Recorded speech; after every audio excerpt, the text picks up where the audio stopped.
This is the news on NTAi International. I'm Lami Ali. Shegunajai is the sign language interpreter. We begin with the headlines.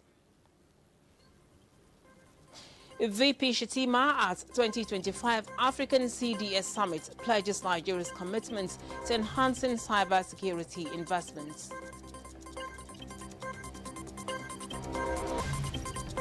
Nigerian Bar Association makes a bold step towards internal cleansing, reenacts a war against corruption, impunity and injustice. And in Khartoum, fear of dengue fever, wider epidemic grieves residents over worsening health conditions.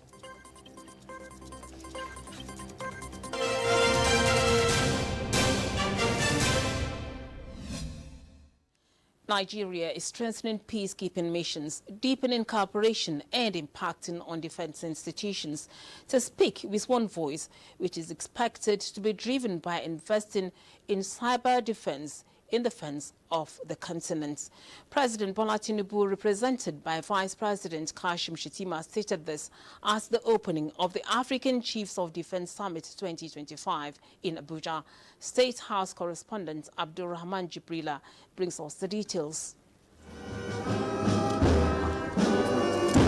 African Chiefs of Defense Staff are in Abuja to discuss ways of combating contemporary threats to regional peace and security within the continent, with collaboration in strategic defense top on the agenda. The nature of warfare has evolved.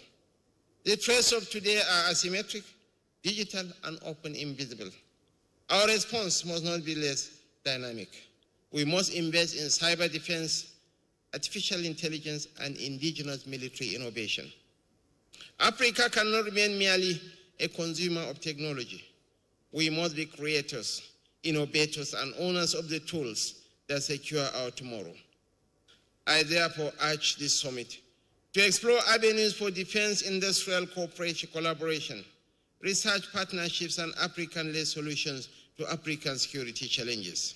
Today, 9 of the world's top 15 contributors of UN peacekeeping are African nations, African troops, all active in Somalia, in CAR, and the DRC. So we are not only recipients of support from the international community, we are contributors of that support. And without African leadership, there would be no effective peacekeeping. Il faut lui demander doublement où en Afrique. Il dira le pays. Nigeria ready to explore areas of collaborations, and this platform is expected to provide opportunities to share intelligence, border safety management, regional stability and security, with plenary sessions on border management and regional security in Africa, challenges and prospects. This summit reflects our belief that no single country can secure the continent alone.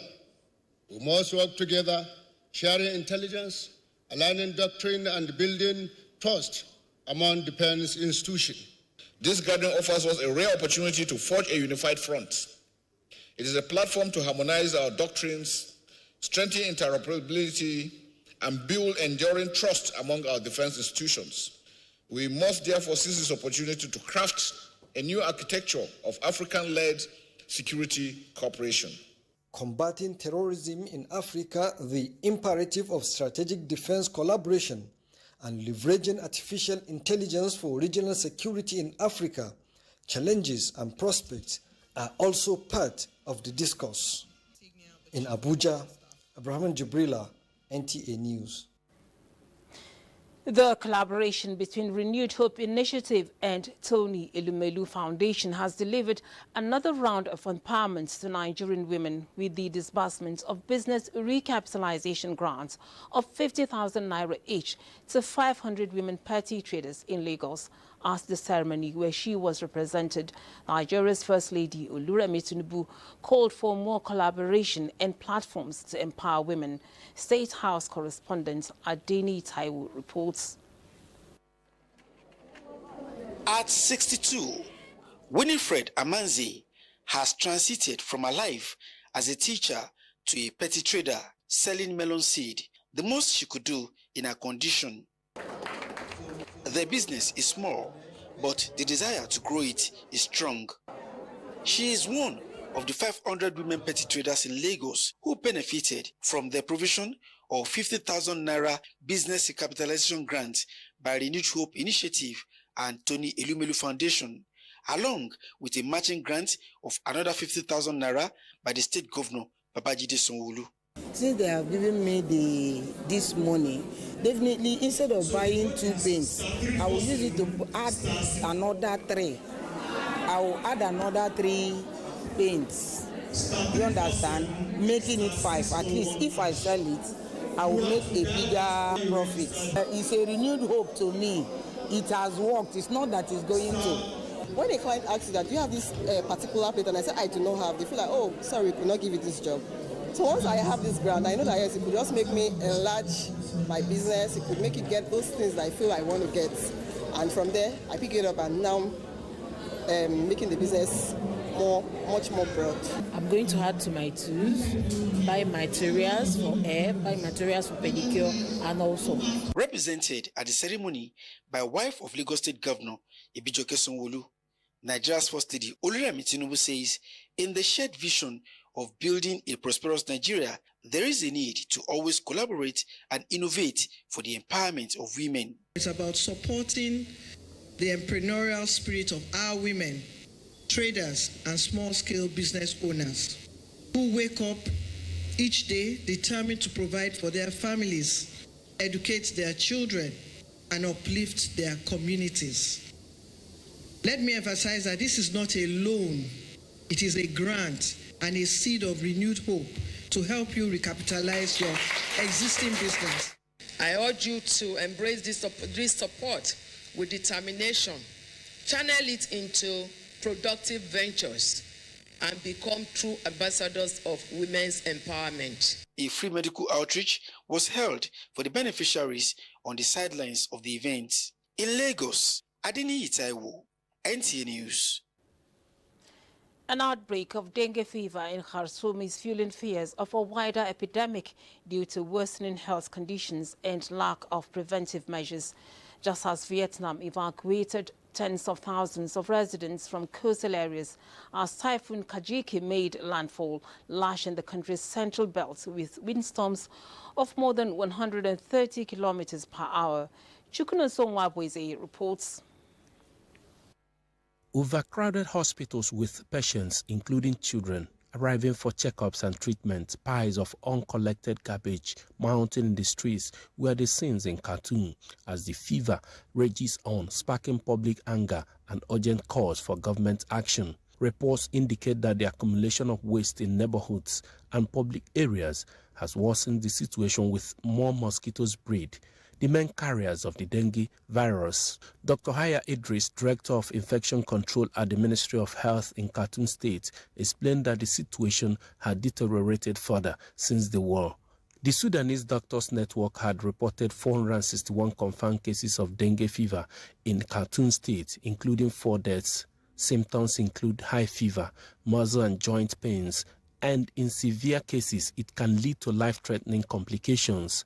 The outbreak comes against the backdrop of Sudan's ongoing conflict. In another development, more than 300,000 people were evacuated from Vietnam's coastal city of Vinh region as Typhoon Kajiki made landfall on Monday.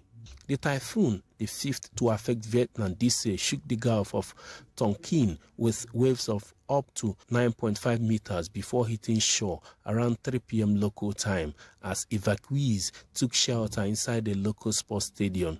2 domestic airports were shut and 35 flights cancelled before it landed. Vietnam's National Center for Hydrometeorological Forecasting says the typhoon made landfall packing wind speeds between 118 and 133 kilometers per hour. The Joint Typhoon Warning Center said conditions suggested an approaching weakening trend as the system approaches the continental shelf of the Gulf of Tonkin, where there is less ocean heat content. China's tropical resort island of Hainan evacuated around 20,000 residents on Sunday as the typhoon passed its south. Economic losses have been estimated at more than $21 million.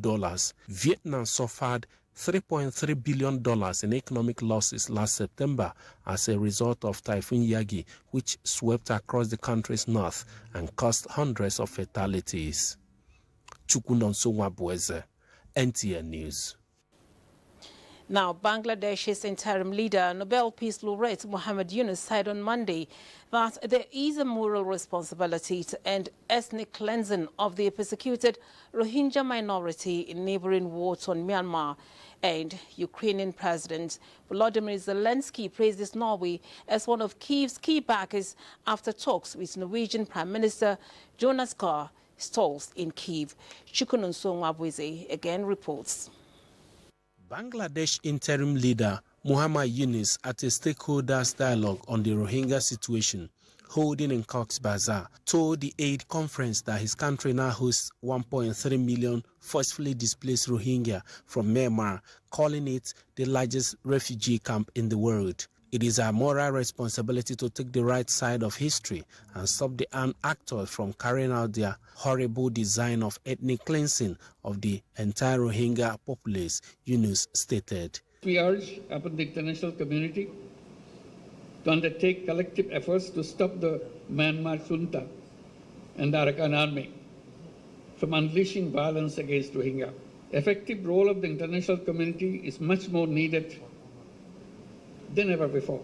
The conference comes as thousands of Rohingya refugees living in Bangladesh camps rallied on Monday to mark the 8th anniversary of the massive crackdown in Myanmar that forced them to leave the country and take refuge in neighboring Bangladesh, with a demand from the ICC and ICJ for them to return to their country. Meanwhile, Ukrainian President Volodymyr Zelensky on Monday praised Norway as one of Kyiv's key backers after talks with Norwegian Prime Minister Jonas Gahr Stolz in Kyiv, where the two leaders discussed security guarantees and wider diplomatic prospects. At a joint media briefing, Norway reaffirmed its intention to maintain extraordinary partnership with Ukraine next year, proposing an allocation of a total of $8.4 billion in military and civilian support. When a peace agreement is reached, there has to be guarantees for Ukraine that there will not be another round of war around the next corner. That's where peace security guarantees comes in. And as I mentioned to you, I think the most critical security guarantee is to provide Ukraine with the necessary solid defense capability that Ukraine can use to defend itself in the future. Reports say the aid package proposed by the minority Labour government would be included in 2026 budget proposals due for presentation in October. Oslo's support for Ukraine is almost universal among the Norwegian public as the country shares a border with Russia. Chukunonso Nwabweze, NTAi News. The European Union is working out a collaborative strategy to support and expand Nigeria's digital exchange value to enhance growth. To this end, the EU brought all stakeholders together in a conference in Abuja to fine-tune areas of collaboration. Kelvin Iwunwai reports. EU Digital Development Hub is a multi-stakeholders platform to strengthen cooperation between Europe and its partner countries to strive together towards human-centric digitalization around the world.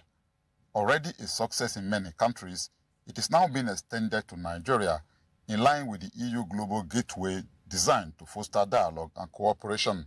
With an €820 million digital package to support Nigeria's digital economy infrastructure, this latest project is one the Nigeria's Minister of Communication, Innovation and Digital Economy, Bosun Tijani, hopes will help expand the country's 3MTTT initiative for youths. Our design data exchange system will help us to strengthen interoperability by allowing ministries, departments and agencies and the private sector to securely share and use data.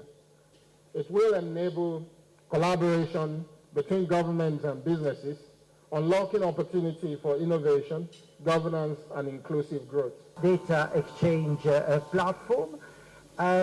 Something that is not just a physical or a virtual reality, but something that is really the aspiration of a developed country who is trying to ensure that citizens can exercise their constitutional rights. The conference featured presentation by experts on trends in Nigeria's journey towards a successful digital economy.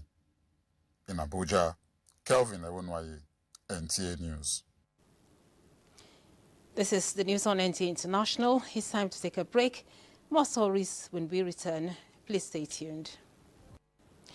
The 2025 Annual General Conference of the Nigerian Bar Association, NBA, has opened in Enugu with a charge to the legal professionals and leaders to stand against corruption, inequality, impunity and injustice so as to achieve an egalitarian society where peace, unity and development is enthroned. Chika Ugu reports that the conference was declared open by the Enugu State Governor, Dr. Peter Mba. Governor Peter Mba's vision of growing Enugu State's economy and making it conducive for living and investment cannot be achieved without a justice system that is fair, functional, and trusted.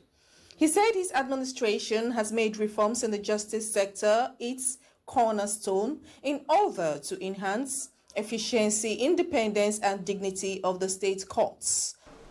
One of the reforms that I'm proudest of, we introduced real-time transcription for our courts, attaining verbatim reporting for the courts, has eliminated the strain of longhand recording on judges. The founder, Economic Freedom Fighters South Africa, in his keynote address, advocated for laws that will enthrone economic freedom, education, and liberation from Western slavery and dependence. It is a profession characterized by sacrifice, intellect, and a commitment to interpretation of the past in order to achieve justice, fairness, and victory in the present and future. Law is crucial to society because it maintains social order by setting standards. The theme "Stand Out and Stand Tall" is a major call to the legal practitioners to distinguish themselves professionally and uphold truth, ethics, professionalism, and justice. By enduring short-term challenges, Nigeria can achieve lasting improvements, a thriving agricultural sector, a transparent economy, and an environment where every citizen has a fair shot at prosperity. For the legal practitioner, it motivates you, it challenges you to greater effort to be a better lawyer, to make meaningful contribution to the society. The annual conference of the NBA has over 20,000 legal practitioners from across the country in attendance. In Enugu, Chika Ugu, NTAi News. Investing in intelligence educational programs ensures that national security professionals are not only reactive to crisis, but are forward-thinking architects of safety and resilience. Those were the words of the Chief of Defense Intelligence, Major General Emmanuel Undiande, to the leadership course in Criminal and Security Intelligence Management, Course 6, at the Defense Intelligence College here in Abuja. Defense correspondent Olajide Bello was there. The sophistication of security threats and asymmetric warfare demands not only technical expertise but also strategic vision, ethical leadership and a deep understanding of intelligence principles. By promoting modern leadership principles like emotional intelligence, critical thinking and ethical decision-making, the course strengthens coordination between law enforcement, intelligence services and national defense institutions. The need to re-strategize through effective innovation and foresight to combat this myriad of insecurity for enhanced national security cannot be overemphasized. We shall explore operational integration on how intelligence can effectively preempt threats, inform field responses, and support mission planning across all security agencies. Our vision is to create a convivial environment for intelligence managers, security stakeholders, citizens, civil society organizations to assess the level of intelligence structure that we have. The program also emphasizes interagency collaboration and intelligence sharing, which are often hindered by outdated training or siloed approaches. Olajide Bello, NTAi News. And the Nigeria Police Force is deepening its commitments to gender-sensitive policing. Francis Fum reports that a 5-day trainers course for gender desk officers from the South-South zone has opened in Abuja with a focus on strengthening responses to gender-based violence. Gender desk officers of the Nigeria Police Force play a vital role in responding to cases of gender-based violence, but many of them face challenges that hinder effective service delivery. To bridge this gap, a training organized by the United Nations Development Programme in partnership with the gender unit of the Nigeria Police Force and the GS Foundation is seeking to equip officers with practical skills in addressing gender-related crimes with a view to improving support for the survivors.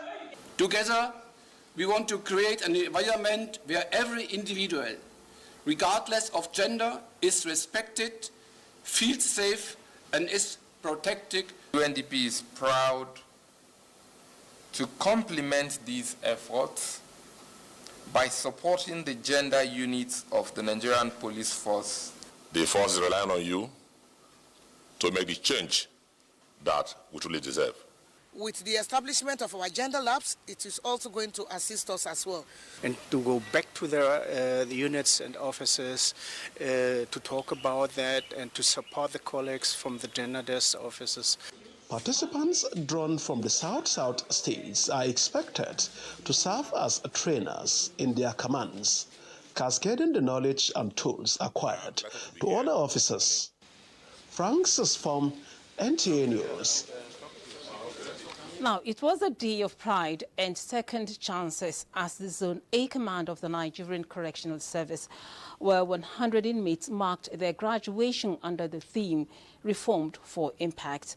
From carpentry to catering, tailoring to electrical installation, the inmates showcased their newly acquired skills at an exhibition that proved transformation is possible behind bars. With trade test certificates from the Federal Ministry of Labour and Productivity in their hands, these graduates now carry marketable skills that can put food on the table and dignity in their future. Let these skills define their future and not their past. By using what you have learned to positively touch lives and build a better future for yourselves, your family, and the society. The Controller General also toured workshops, including a music studio set up for training, stressing that correctional programs are designed to transform inmates for life after incarceration. These programs are not simply about training hands. They are about shaping minds. They are about restoring confidence. They are about creating opportunities for a new beginning. Youths in Nigeria have been challenged not to allow their background and rough upbringing deter them from achieving their dreams in life. This was the message by the governor of Cross River State, represented by his deputy, Dr. Peter Ode, as family members, friends, politicians, the academia converged on Calabar to celebrate the 40th birthday of the Cross River State coordinator, Auda Nepad, Prince Michael Abu, as he launches 5 of his literary works. Paul Abel was there and completes the report.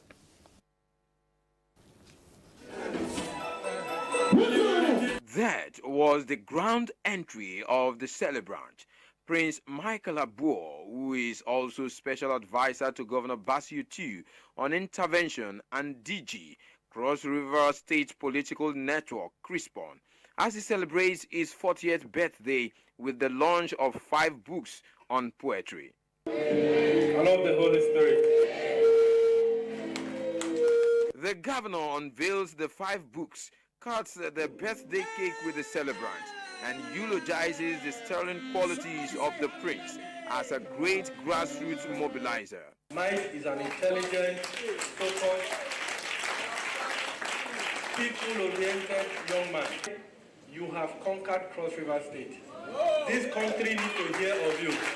Reviewing the 5 books, which include Tales of Love, Poetic Calling of Free Verses, Philo-Spiritual Musings, among others. Former Dean of Law, University of Calabar, Professor Michael Okom, x-rays the nexus between man and his material quest. Love can seem forbidding or treacherous, but he pleads with us that mankind should not lose faith in love, and even the birds tell us that there is hope. The celebrant, his wife and others speak on the journey so far and being example for other youths to follow. So younger people is get a skill, be passionate about what you do, and give it time and be patient. The Bible says that he will bless the work of our hands. So you must have something to do before God can bless you. My husband is so caring. He cares so much that he can give it all just to make sure his family stays safe. Pray that he should make his family what I have made them to be. That's my wish for him. He's one person that he knows the best way to relate with every class of person. The youth, the elderly, the people in power, the people to be mobilized into power.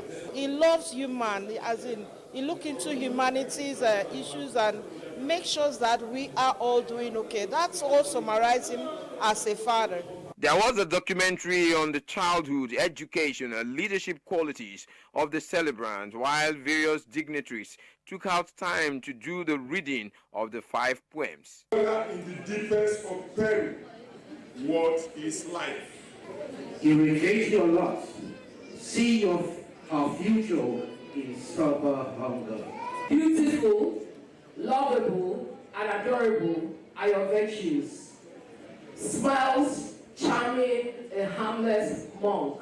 In Calabar, Paul Abel, NTAi News.